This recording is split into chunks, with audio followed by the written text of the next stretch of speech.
नमस्कार, आप उत्तराखंड देख रहे हैं आप और मैं हूं नेहा आपके साथ। आज उत्तराखंड के मुख्यमंत्री पुष्कर सिंह धामी ने काशीपुर पहुंचकर गिरताल रोड स्थित कैबिनेट मंत्री कैलाश चंद्र गहतोड़ी के निवास पर पहुंचकर उनके निधन पर परिवारजनों को ढंढास बधाया और शोक संवेदना व्यक्त की। साथ ही मुख्यमंत्री पुष्कर सिंह धामी ने अधिकारियों के साथ समीक्षा बैठक की। वे बीजेपी कार्यकर्ताओं से रूबरू भी हुए।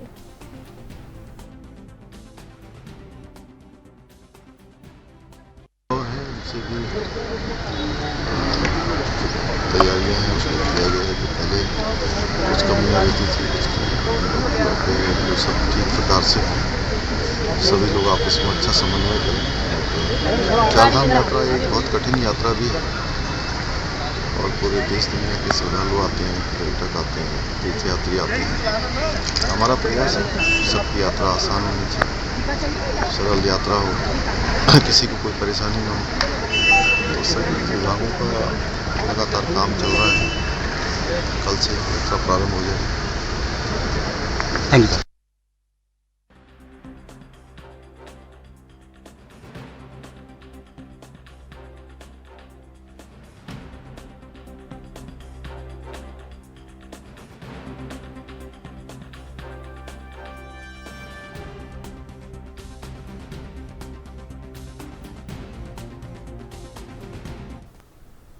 उत्तराखंड में 10 मई से चारधाम यात्रा का आगाज होने जा रहा है, जिसको लेकर तैयारियां तेज हो चली है और शासन यात्रा की व्यवस्थाओं को लेकर तमाम दावे कर रहा है। वही चारधाम यात्रा शुरू होने से पहले विपक्ष ने चारधाम यात्रा पर सवाल उठाए हैं। कांग्रेस प्रदेश अध्यक्ष करण माहरा का कहना है कि यात्रा शुरू होने वाली है, लेकिन पिछली बार की तरह इस बार भी स्वास्थ्य मंत्री और पर्यटन मंत्री गायब है। उन्होंने कहा कि पिछली बार भी व्यवस्था फेल साबित हुई और इस बार कोविड शील्ड पर भी सवाल उठ रहे हैं और ऑक्सीजन सबसे अहम मुद्दा है। सरकार को यात्रा की व्यवस्था को दुरुस्त करनी चाहिए।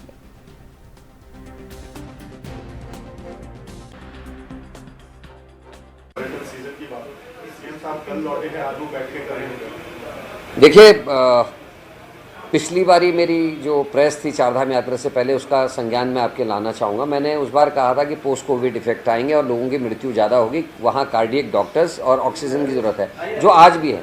क्योंकि आज भी अब तो कोविड के आफ्टर इफेक्ट्स के अलावा अब तो कोविशील्ड की बात भी आ गई। कोर्ट में जो उन्होंने हलफनामा दिया वो भी सामने आ गया है, तो अब तो और ज़्यादा आवश्यकता है डॉक्टरों की। लेकिन आश्चर्यजनक ढंग से पिछली बार भी चारधाम यात्रा में स्वास्थ्य मंत्री और पर्यटन मंत्री, तीर्थाटन मंत्री गायब थे। इस समय भी दोनों गायब हैं, इस समय भी दोनों नहीं है। ना मेरे को लगता ऑक्सीजन पार्लर्स इस बार भी केदारनाथ या कहीं यमुनोत्री गंगोत्री या फिर ऊपर दिखाई देंगे बद्रीनाथ में, ना इस बार भी कार्डियक डॉक्टर्स की, क्योंकि इस तरह की कोई मीटिंग अभी तक देखने को नहीं मिली है। मेरा सुझाव है सरकार को कि इस बार मृत्यु का आंकड़ा कम रहे, इसके लिए हमको प्रयास करने चाहिए। लोगों की जीवन बहुत अमूल्य है और आज जो घटना हरिद्वार में घटी है निश्चित ही दुर्भाग्यपूर्ण है। लोग दूसरे राज्यों से आते हैं, हमारी छवि खराब या अच्छी इस चारधाम यात्रा से बनती है। ये हमारी रीढ़ की हड्डी, हमारे रोजगार के हिसाब से भी, प्रदेश की छवि के हिसाब से भी, और आज जिस तरीके से उत्तर प्रदेश इत्यादि क्षेत्रों से आए हुए लोगों को के ऊपर लाठियाँ चली हैं और अव्यवस्था वहाँ रही है, निश्चित ही वो दुर्भाग्यपूर्ण है। मैं उम्मीद करता हूँ सरकार आगे को इन चीज़ों का ध्यान देगी। दून में नदी नालों के किनारे खुली जमीनों पर कब्जा और फिर अवैध निर्माण कर खरीद फरोख्त का खेल तो वर्षों से चल रहा है। रिस्पना बंदाल के किनारों पर सरकारी भूमि पर मकान बनाकर 100 रुपए के स्टाम्प पर बेच दिए गए हैं। अब इन मकानों को खरीदने वालों पर बेघर होने का खतरा मंडरा रहा है। अवैध निर्माण को लेकर हाईकोर्ट के निर्देश पर नगर निगम सर्वे कर रहा है। नगर आयुक्त गौरव कुमार ने बताया कि चिन्हीकरण के बाद ध्वस्तीकरण की कार्रवाई भी हो सकती है। कुल 129 बस्तियों को चिन्हित किया गया है, जिनमें 40,000 भवन होने का अनुमान है।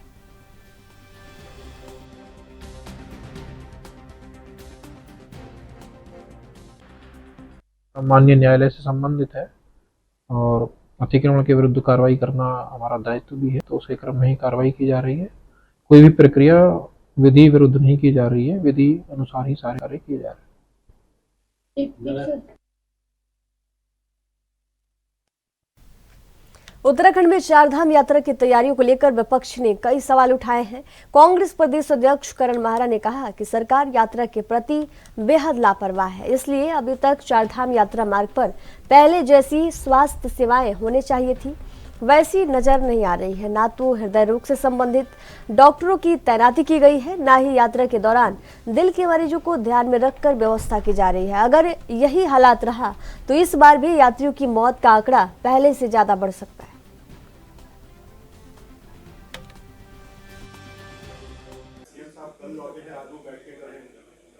देखिए, पिछली बारी मेरी जो प्रेस थी चारधाम यात्रा से पहले, उसका संज्ञान में आपके लाना चाहूँगा। मैंने उस बार कहा था कि पोस्ट कोविड इफेक्ट आएंगे और लोगों की मृत्यु ज़्यादा होगी, वहाँ कार्डियक डॉक्टर्स और ऑक्सीजन की ज़रूरत है, जो आज भी है। क्योंकि आज भी अब तो कोविड के आफ्टर इफेक्ट्स के अलावा अब तो कोविशील्ड की बात भी आ गई, कोर्ट में जो उन्होंने हलफनामा दिया वो भी सामने आ गया है। तो अब तो और ज़्यादा आवश्यकता है डॉक्टरों की। लेकिन आश्चर्यजनक ढंग से पिछली बार भी चारधाम यात्रा में स्वास्थ्य मंत्री और पर्यटन मंत्री, तीर्थाटन मंत्री गायब थे। इस समय भी दोनों गायब हैं,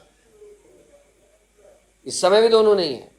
ना मेरे को लगता ऑक्सीजन पार्लर्स इस बार भी केदारनाथ या कहीं यमुनोत्री गंगोत्री या फिर ऊपर दिखाई देंगे बद्रीनाथ में, ना इस बार भी कार्डियक डॉक्टर्स की, क्योंकि इस तरह की कोई मीटिंग अभी तक देखने को नहीं मिली है।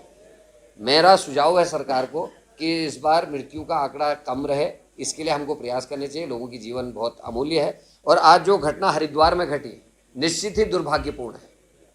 लोग दूसरे राज्यों से आते हैं, हमारी छवि खराब या अच्छी इस चारधाम यात्रा से बनती है। ये हमारी रीढ़ की हड्डी, हमारे रोजगार के हिसाब से भी, प्रदेश की छवि के हिसाब से भी, और आज जिस तरीके से उत्तर प्रदेश इत्यादि क्षेत्रों से आए हुए लोगों को के ऊपर लाठियाँ चली हैं और अव्यवस्था वहाँ रही है, निश्चित ही वो दुर्भाग्यपूर्ण है। मैं उम्मीद करता हूँ सरकार आगे को इन चीज़ों का ध्यान देगी। प्रधानमंत्री नरेंद्र मोदी की जोगेश्वर दौरे के बाद जागेश्वर धाम में मास्टर प्लान के तहत लाइटिंग के लिए केबल बिछाने का काम चल रहा है। कार्यदायी संस्था पूरे मंदिर समूह में खुदाई कर रही है। खुदाई के दौरान श्रमिकों को केदारनाथ और जागेश्वर मंदिर के ठीक पीछे जमीन में प्राचीन शिवलिंग मिला। प्राचीन शिवलिंग मिलने की सूचना मिलते ही वहां पर पुजारियों और श्रद्धालुओं का जमावड़ा लग गया। भक्तों ने रोली, चंदन और पुष्प अर्पित कर भगवान शिव का विधिवत पूजन किया और भोले का जमकर जयकारे लगाए। फिलहाल कार्यदायी संस्था ने मूर्ति के स्थान पर खुदाई का काम रोक दिया है।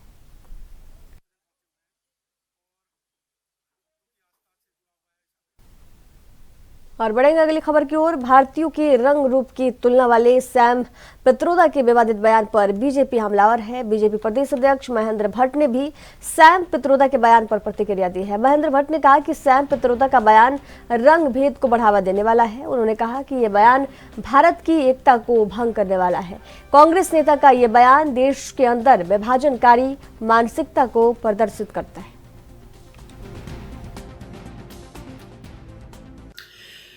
देखिए, कांग्रेस के वरिष्ठतम नेता सैम पित्रोदा का जो बयान है वो देश के अंदर एक प्रकार से मैं कह सकता हूँ कि रंग भेद को बढ़ावा देने का एक उनका बड़ा बयान है। खासतौर पर भारत की एकता अखंडता को भंग करने वाला बयान है। देश के अंदर विभाजनकारी मानसिकता को प्रदर्शित करता है। उनके द्वारा पूर्वोत्तर भारतीयों को चीनी, दक्षिण भारतीयों को अफ्रीकी, पश्चिमी भारतीयों को अरब जैसा दिखने का जो बयान है, ये भारत के जो स्वरूप है, क्योंकि भारतवर्ष तो एक ऐसा देश है जहाँ हर प्रकार के फूल खिलते हैं, हर प्रकार की जलवायु रहती है, और इस देश के अंदर जन्म लेना ईश्वर भी अपना सौभाग्य समझता हूँ। ऐसे भारत के अंदर इस प्रकार की बयानबाजी देश की एकता अखंडता के लिए घातक है। मैं कांग्रेस के राष्ट्रीय अध्यक्ष से मांग करूँगा कि उनको इस पर देश से माफ़ी मांगनी चाहिए और इस प्रकार के बयान देने वालों को आजीवन पार्टी से बाहर रखना चाहिए। और इस प्रकार के बयानों कांग्रेस के प्रदेश अध्यक्ष करण बारा ने उत्तराखंड के जंगलों में लगी आग को लेकर बड़ा बयान दिया। उन्होंने कहा कि वर्तमान हालातों को देखते हुए फॉरेस्ट कंजर्वेशन एक्ट में बदलाव होना जरूरी है। उत्तराखंड के जंगलों में लगी आग को लेकर विपक्ष सरकार को जमकर घेर रहा है। कांग्रेस के प्रदेश अध्यक्ष मारा ने वनों में लगी आग की वर्तमान स्थितियों को देखते हुए फॉरेस्ट कंजर्वेशन एक्ट में परिवर्तन की बात कही।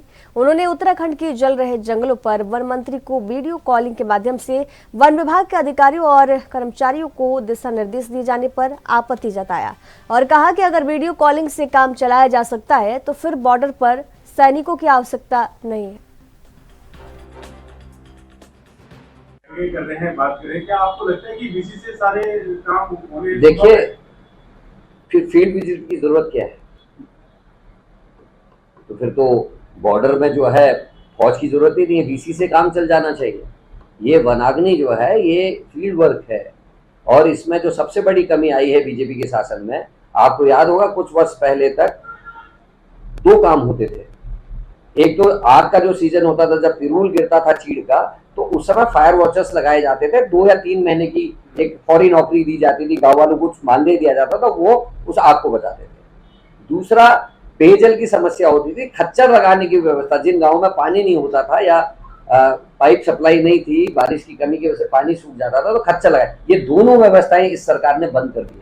घर घर नल और घर घर जल वालों को पता चलेगा, त्राहिमाम कर रहा है पूरा पहाड़, पानी नहीं है गाँव में, शादियां हो रही तो लोग रो रहे हैं पानी के। तो ये बहुत बड़ी स्थिति है। और मैंने एक सुझाव सरकार को दिया था, मैंने कहा था जो कंजर्वेशन एक्ट है फॉरेस्ट का, जो 80 के आसपास बना था दशक में, उसको बदलने की आवश्यकता है। इनकी डबल इंजन की सरकार को केंद्र पे इस पर विचार करना चाहिए। पहले से लोगों के अधिकार, लोगों का जनजीवन जो है जंगलों से मिला हुआ था, उनके रोज की लकड़ी आनी है, घास आनी है, कुछ उनको चुकान की लकड़ी मिल जाती थी, कुछ उनको हक हकूक मिलते थे जिससे अपने घर ठीक करते थे, वो सारा सिस्टम क्रैश कर गया है। और उसकी वजह से लोगों का जंगल से कोई लगाव नहीं रहा है, वो जंगलों को अपना नहीं समझते हैं। पहले मुझे याद है जब मैं छोटा था, अगर हमारे आसपास के आग लगे थे, हमारी माँ हम लोगों को लेके जाती थी और हम लोग वहां आग बुझाने का काम है। अब ऐसा नहीं देखने को मिलता, क्योंकि जंगलों से हमारा जनजीवन कट गया है। तो कंजर्वेशन एक्ट जो लगा था उस समय क्या आवश्यकता थी, लेकिन आज तो लोग गैस जला रहे हैं। आज लोग यहाँ रुकेंगे एक छोटे से ब्रेक के लिए। ब्रेक के बाद जल्द हाजिर होंगे, देखते रहिए ANB न्यूज़।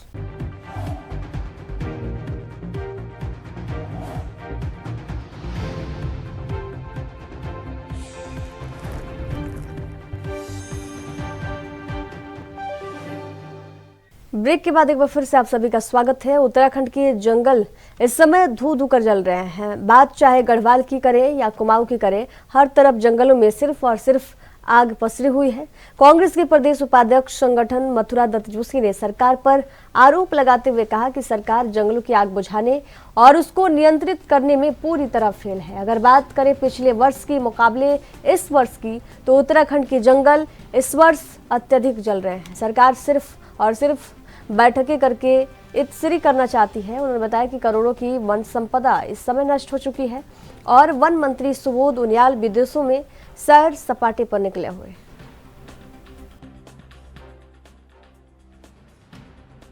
केवल वीडियो कॉन्फ्रेंसिंग के जरिए या अधिकारियों की बैठक बुलाकर अग्नि जो वनाग्नि है उसकी इतिश्री करना चाहती है और कार्रवाई के नाम पर शून्य है। जगह जगह देवालयों में भी आप देख रहे हैं कि अग्नि कांड हो रहे हैं, धर्मशालाएं जल गई हैं बहुत सी जगह पर। 4 धाम यात्रा आपके सिर पर है, पेयजल से हाहाकार मचा हुआ है पूरे प्रदेश में, लेकिन सरकार वनाग्नि में कंट्रोल नहीं कर पा रही है, नियंत्रण नहीं कर पा रही है और ये सरकार का टोटली फेलियर है। अगर सरकार संवेदनशील होती तो निश्चित रूप से समय रहते इस पर कार्रवाई करती तो इतने बड़े अग्निकांड नहीं होते। सारे पूर्व से पश्चिम तक, उत्तर से दक्षिण तक पूरा उत्तराखंड धधक रहा है, जल रहा है, ज्वालामुखी के रूप में प्रकट हो रहा है। सब जगह अग्नि अग्नि आपको दिखाई दे रही है।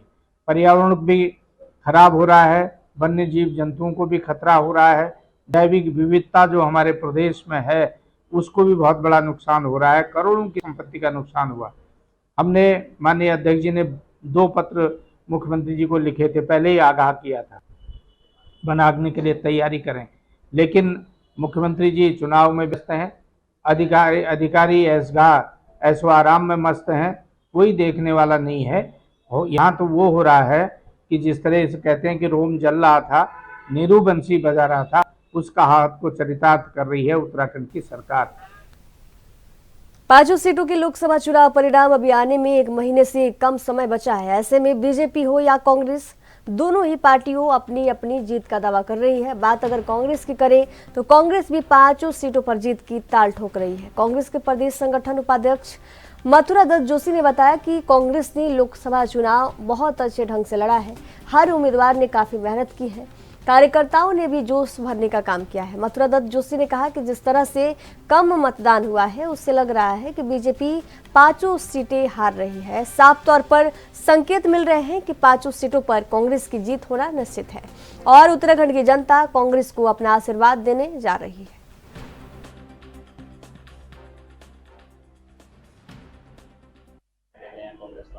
देखिए, 5 सीटों में कांग्रेस ने बहुत अच्छा चुनाव लड़ा, हमारे उम्मीदवार ने अच्छा चुनाव लड़ा है और कार्यकर्ताओं में आपने देखा होगा कि एक अलग तरीके का उत्साह था। भाजपा के प्रति जनता में निश्चित रूप से आक्रोश देखने को मिला और हमें उम्मीद है कि निश्चित रूप से हम 5 की 5 लोकसभा सीटों में कांग्रेस का परचम लहराएगा और उत्तराखंड की महान जनता कांग्रेस के प्रत्याशियों को। निकाय चुनाव को लेकर उत्तराखंड के राज्य निर्वाचन आयुक्त ने सभी तैयारियां पूरी होने की बात कही है। राज्य निर्वाचन आयुक्त चंद्रशेखर भट्ट ने कहा कि कुछ जगहों पर मतदाता सूची में त्रुटियों की बात सामने आ रही है। उन्होंने कहा कि हमने सभी जिलाधिकारियों को 1 सप्ताह तक अभियान चलाकर मतदाता सूची में छूटे हुए नामों को जोड़ने के निर्देश दिए हैं। इसके बाद 15 दिन में इसका रिपोर्ट भी देने को कहा गया है।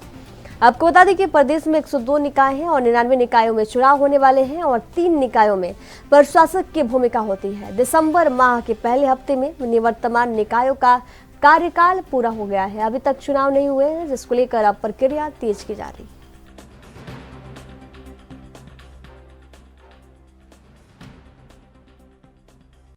देखिए, राजनीति से तो हमारा कोई मतलब होता नहीं है। जो लोग 18 साल से ऊपर के हो चुके हैं वो पात्र हैं, उनका नाम वोटर लिस्ट में आएगा। क्योंकि नाम को लेकर कभी है आपके द्वारा निकाय चुनाव के लिए जो मतदान सामग्री वगैरह हमने पूरी तैयार कर ली है। अभी थोड़ा सा शिकायत आई थी कि कुछ जगहों पर मतदाता सूचियों में कई लोगों के नाम नहीं चढ़ पाए हैं, इसलिए हमने सभी जिलाधिकारियों को निर्देश दिया है कि वो 1 हफ्ते का अभियान चला के फिर हमें 15 दिन के भीतर रिपोर्ट दें ताकि वोटर लिस्ट में संशोधन किया जा सके।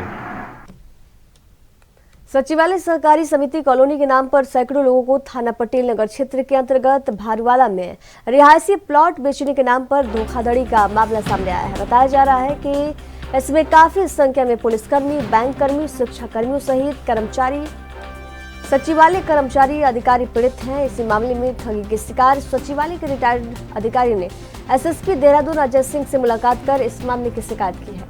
वहीं इस मामले में देहरादून एसएसपी अजय सिंह ने कहा कि मामला बेहद गंभीर है।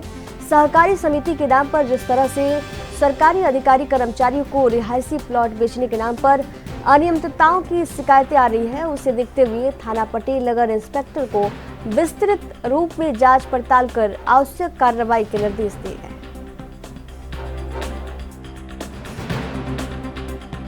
आपके पास कुछ लोग पुलिस वाले भी इसमें पीड़ित हैं, किस तरह का ये मामला है और हमारी आगे कम कार्रवाई क्या रहे? कार्यालय में सीनियर सिटीजन आए थे। इनका कहना था कि सचिवालय सहकारी समिति कोई बनी थी जिसमें इन्होंने भी वहाँ पर प्लॉट वगैरह लिए थे और अब उनका जो प्लॉट को लेकर पोजीशन ना मिलना या पैसे नहीं मिल रहे इनके वापस, इस संबंध में शिकायत दी थी। क्योंकि सीनियर सिटीजन है, पूरी विस्तृत जानकारी के लिए इसमें इंस्पेक्टर को बताया गया, लेकिन अभी तक जो जानकारी उनके प्रार्थना पत्र और स्रोतों से मिली उसमें पता चला सोसाइटी बनी थी और इसमें काफ़ी सारे लोगों ने, जो सरकारी कर्मचारी उन्होंने भी वहाँ प्लॉट बुक कराए थे। किन्हीं कारणों के कारण उसमें जो है समय समय पर व्यवधान उत्पन्न रहा और लोगों का उसमें पोजीशन या सेटलमेंट नहीं हो पाई। क्योंकि सीनियर सिटीजन इनकी प्राथमिकता पर इनकी प्रार्थना पत्र को ले लिया गया और समयबद्ध अवधि में जांच करके इसमें आवश्यक कार्रवाई को निर्देश। उत्तराखंड में 4 धाम यात्रा के लिए श्रद्धालुओं में भारी उत्साह देखा जा रहा है। यात्रा के लिए लगातार पंजीकरण की संख्या भी बढ़ रही है। बता दें कि अब तक 22 लाख से अधिक श्रद्धालु पंजीकरण करा चुके हैं। सबसे अधिक केदारनाथ धाम के लिए 7,60,254 पंजीकरण, यमुनोत्री धाम के लिए 3,44,150 पंजीकरण, गंगोत्री धाम के लिए 3,91,812 पंजीकरण और बद्रीनाथ धाम के लिए 6,58,486 पंजीकरण, हेमकुंड साहिब के लिए 45,959 पंजीकरण का आंकड़ा जो है पहुंच चुका है। देहरादून के थाना सेलाकुई पुलिस के अनुसार 5 मई 2024 को सेलाकुई क्षेत्र अंतर्गत भाऊवाला सुंदरवन के पास झुग्गी झोपड़ी में आग लगने की घटना घटित हुई थी। इस आग की चपेट में आने से लगभग 50 से 55 झुग्गी झोपड़ियां जलकर राख हो गई थी। आग की चपेट में आई सभी झुग्गी झोपड़ियां सुंदरवन क्षेत्र में एक प्राइवेट प्लॉट पर बनी हुई थी, जहां 2 वर्ष पहले 2022 में भी इस प्रकार की आग लगने की घटना घटित हुई थी। इस घटना में उस वक्त लगभग 40 से 45 झुग्गी झोपड़ियां जल गई थी। 2 वर्ष के अंतराल में एक ही स्थान पर घटित उस दोनों घटनाओं पर संदिग्धता प्रतीत होने पर एसएसपी देहरादून द्वारा आग लगने के कारणों से जुड़े सभी संभावित पहलुओं पर विस्तृत जांच के आदेश दिए गए। इसी क्रम में पुलिस द्वारा घटनास्थल और आसपास के क्षेत्र में लगे सीसीटीवी कैमरों की फुटेजों की चेक करने पर आग की घटना का खुलासा हुआ है।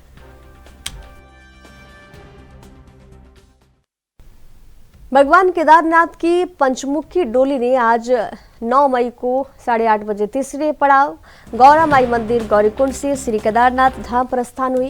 बीते 6 मई की अगर बात करें तो देवडोली श्री ओंकेश्वर मंदिर ऊखीमठ से श्री विश्वनाथ मंदिर गुप्त काशी से प्रवास हेतु पहुंची और मंगलवार 7 मई को दूसरे पड़ाव काटा पहुंची थी। 8 मई देर शाम को पंचमुखी डोली गौरा माता मंदिर गौरीकुंड पहुंची थी।